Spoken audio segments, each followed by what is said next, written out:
2/3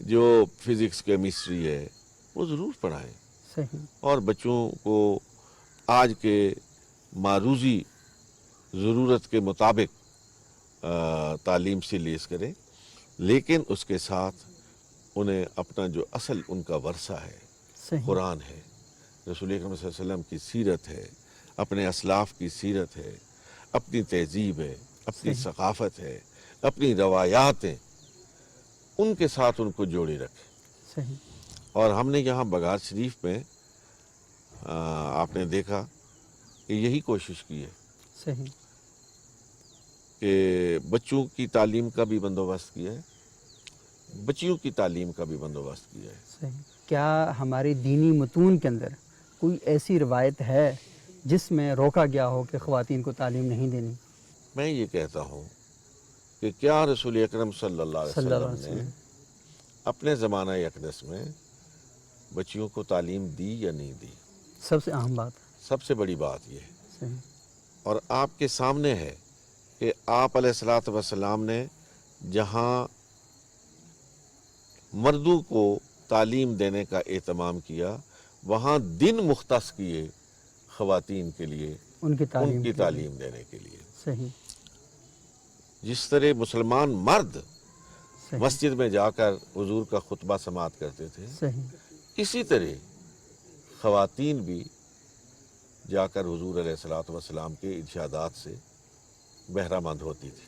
صحیح، وہی مسجد میں۔ تعلیم کا مرکز تھا نا، صحیح، وہی مرجع تھا، محور تھا، تو اس سے جہاں مردوں کو آراستہ کیا گیا، وہیں ساتھ عورتوں کو بھی محروم نہیں کیا گیا۔ صحیح، لیکن میں اس بات کے حق میں ہوں اور اس پہ زور دے کے کہتا ہوں کہ بچیوں کی تعلیم ان کی روایات کے ساتھ ہونی چاہیے، صحیح، ان کی جو ثقافتی اور تہذیبی ذمہ داریاں ہیں ان کے ساتھ ہونی چاہیے۔ صحیح، ایک مسلمان عورت کی شناخت جو ہے اس کو قائم رکھتے ہوئے ہونی چاہیے۔ صحیح، تعلیم ہے، ملازمت ہے، اسلام میں اس کی اجازت ہے، لیکن اس کے سامنے ساتھ ساتھ عفت ہے، پاک دامنی ہے، جی، اور اپنی غیرت ہے، اپنا حیا ہے۔ اور یہ دونوں کے لیے، مرد عورت دونوں دونوں کے کے لیے۔ غیرت، حیا، پاک دامنی کو قائم رکھتے ہوئے جتنی اعلیٰ سے اعلیٰ تعلیم حاصل کر سکتی ہیں خواتین، ان کو کرنی چاہیے۔ اور میں ایک بات کہنا چاہتا ہوں کہ تعلیم کو اور ملازمت کو اگر مقابلہ ہو جائے نا صحیح، تو پھر قربان کیا جا سکتا ہے، عفت کو، پاک دامنی کو قربان نہیں کیا جا سکتا۔ صحیح، وہ عورت کا اصل زیور ہے۔ صحیح۔ ماریہ یہ بتائیے گا کہ کیا موٹیویشن ہے، انسپائریشن کیا ہے؟ آپ نے پڑھا بھی اور پڑھا بھی رہی ہیں۔ خواتین کی تعلیم زیادہ ضروری ہے، صحیح، کیونکہ اگر ایک مرد کو پڑھایا جائے تو وہ ایک انسان ایک کو مرد ایجوکیٹ کر سکتے ہیں، اگر ایک عورت کو پڑھایا جائے تو وہ پورے پورے گھر کو گھرانے ایجوکیٹ کو کر کرتی سکتی ہے۔ کیوں؟ کیونکہ ماں کی پہلی درسگاہ، بچے کی پہلی درسگاہ اس کی ماں کی ماں۔ گود ہے، صحیح۔ کیونکہ وہ تمام گھر کو اچھے طریقے سے ایجوکیٹ کر سکتی ہے۔ حنزلہ بھی یہاں پڑھتے ہیں، تو حنزلہ یہ جو اوپر شعر لکھا ہوا ہے یہ آپ مجھے پڑھ کے سنا سکتے ہیں؟ جی پکی بات ہے؟ جی تو پھر پڑھ کے سنائیں، کیا لکھا ہوا ہے؟ کہ محمد سے وفات تو نے تو ہم تیرے ہیں، یہ جہاں چیز ہے کیا لوح و قلم تیرے ہیں۔ پروفیسر ڈاکٹر صاحبزادہ ساجد الرحمان کی سرپرستی میں کوہوٹا میں ایک لاء کالج تعمیر کیا گیا۔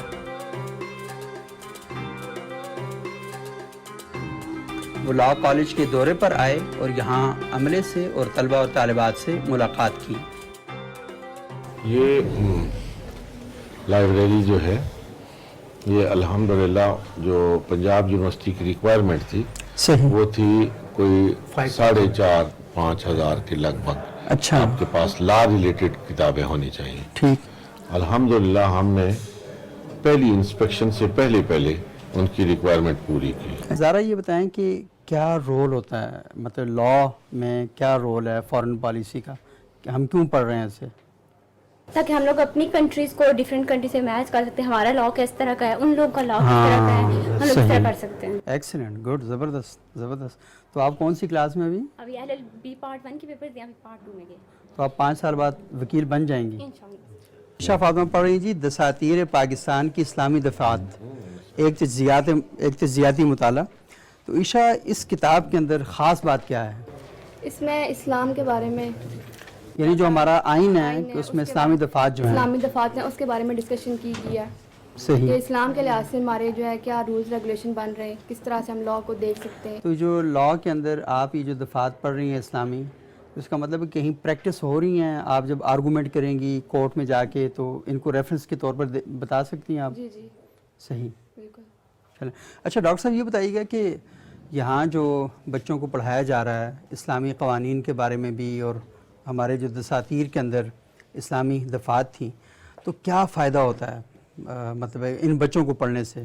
دیکھیں جی, بات یہ کہ جو لا ریلیٹڈ بچے ہیں ان کو پاکستان کے معروضی حالات میں ایک تو اس قانون کا پتہ ہونا چاہیے جو ملک میں مروج ہے, صحیح, اور دوسرا اس قانون سے متعلق ان کو علم ہونا چاہیے جو اللہ اور اللہ کے رسول نے ان کے لیے مقرر کیا ہے, صحیح, جو ضابطۂ حیات ہے. آپ کے علم میں ہے کہ آپ کے دستور میں یہ شامل ہے کہ اس قانون کو تدریجاً اسلامائز کیا جائے, صحیح, اور وہ عمل جاری ہے. کچھ قوانین جو ہیں ان کو اسلام کے رنگ میں رنگ دیا گیا ہے, کچھ سلسلہ بھی جاری ہے. صحیح. تو الحمدللہ یہاں بھی اور پاکستان کے دیگر لا کالجز میں بھی دونوں قوانین کا مطالعہ کروایا جا رہا ہے. عموماً ہم دیکھتے ہیں کہ مذہبی ذہن یا مذہبی رجحان رکھنے والی جو شخصیات ہیں, مخلوط تعلیم کے بارے میں ان کا رویہ تھوڑا مختلف رہتا ہے. تو ہم یہ دیکھ رہے ہیں کہ یہاں پر ماشاءاللہ بچیاں بھی پڑھ رہی ہیں, بچے بھی پڑھ رہے ہیں.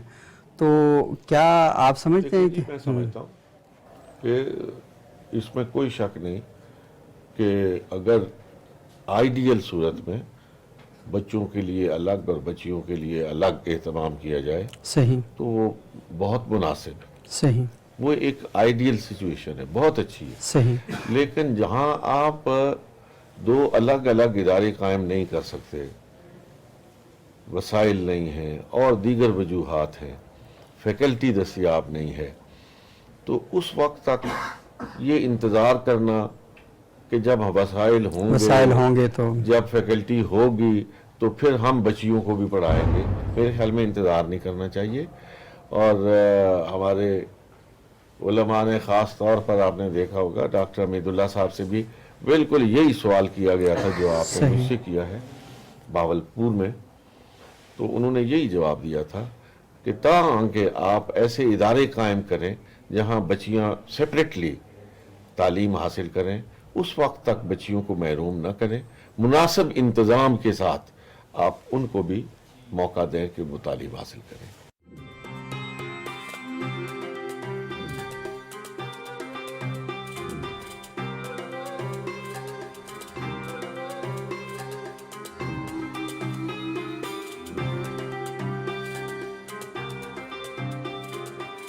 تو یعنی اس حال میں جو لا کرنے والے بچے ہیں وہ پریکٹس کر رہے ہوتے ہیں کہ جج بیٹھتا ہے پورا کورٹ کا ایک, اور اس کے علاوہ جتنے ہمارے کوئی تھوڑے بہت فنکشنز ہوتے ہیں صحیح اسی وہ حال بھی حال میں ہوتے ہیں.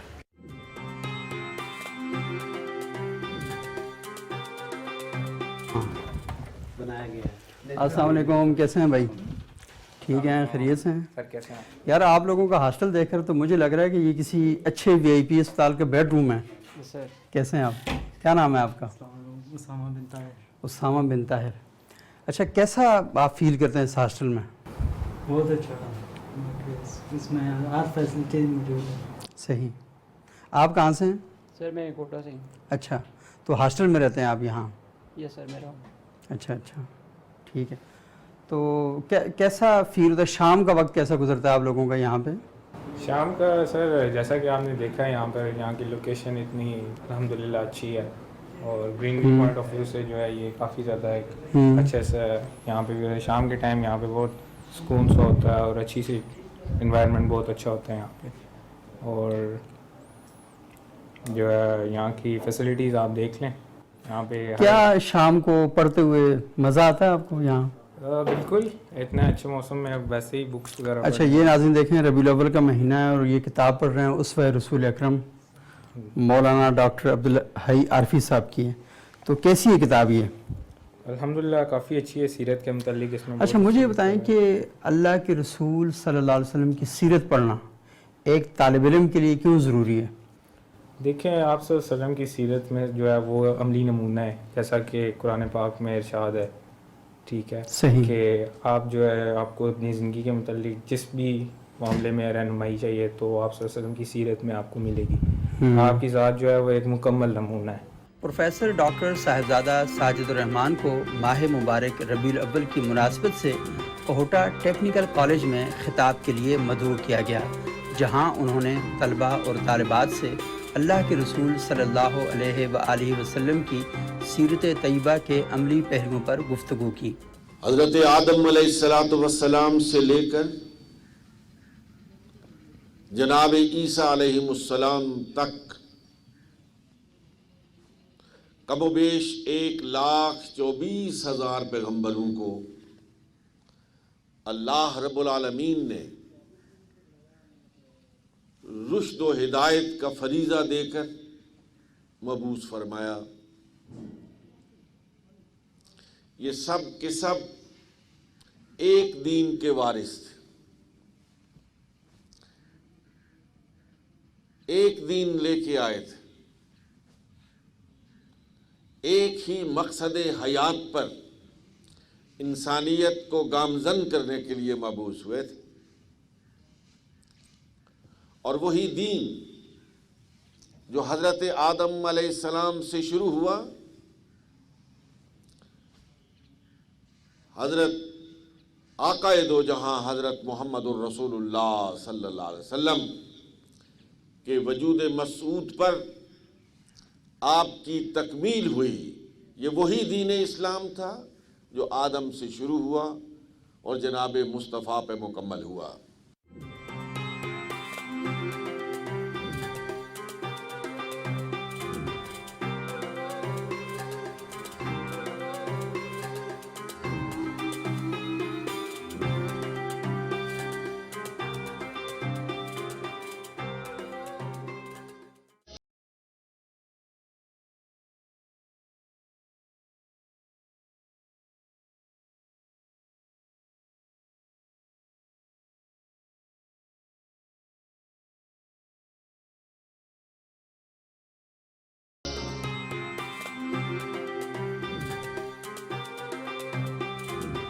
میں سمجھتا ہوں کہ آج کا دور جو ہے اس میں یہ اس بات کے شدید اشد ضرورت ہے کہ ہماری نئی نسل جو ہے یہ ینگ جنریشن اس کو دین کی طرف ہم لے کے آئیں. جیسا کہ آپ سمجھتے ہیں, آپ دیکھتے ہیں کہ سوشل میڈیا اور دوسرا آزاد پرنٹ میڈیا جو ہے اس میں خاصی حد تک جو ہے وہ ان بچوں کے ذہنوں کو پراگندہ کیا. اور اس وقت جتنی بھی زیادہ ہم محنت ان کے اوپر کریں گے, ان کی کردار سازی ہم کریں گے, یہ صرف نہ صرف پاکستان کے لیے بلکہ عالم اسلام کے لیے یہ بہت ضروری ہے. اور اسی سے ہم بہتری کی طرف انشاءاللہ جائیں گے. یہ نوجوان جو ہیں ان سے ہماری بہت سی امیدیں وابستہ ہیں اور یہ اس ملک کا جو ہے مستقبل بیسیکلی انہی کے اوپر ڈیپینڈ کرتا ہے. لہٰذا ہم زیادہ سے زیادہ ان کے اوپر تعلیمی حوالے سے, دینی حوالے سے محنت کریں اور یہ انشاءاللہ اس ملک کی ترقی کے لیے, عالم اسلام کی بلندی کے لیے بہترین رہیں گے. یوں تو ڈاکٹر صاحب کا روحانی, مذہبی, علمی اور معاشرتی جو مقام ہے وہ اس علاقے کے نہ صرف لوگ جانتے ہیں بلکہ راول پنڈی, پاکستان, ایون دین کے عالم اسلام کے اندر ان کا بہت بڑا نام ہے. ڈاکٹر صاحب کی جس بھی پہلو کا اگر ہم اندازہ لگائیں یا جس بھی پہلو پہ گفتگو کی جائے وہ کم ہے. میں نے ان کے مدرسے دیکھے, ان کا لا کالج دیکھا, ڈاکٹر صاحب کے وہ بچے جو وہاں سے انٹر کر کے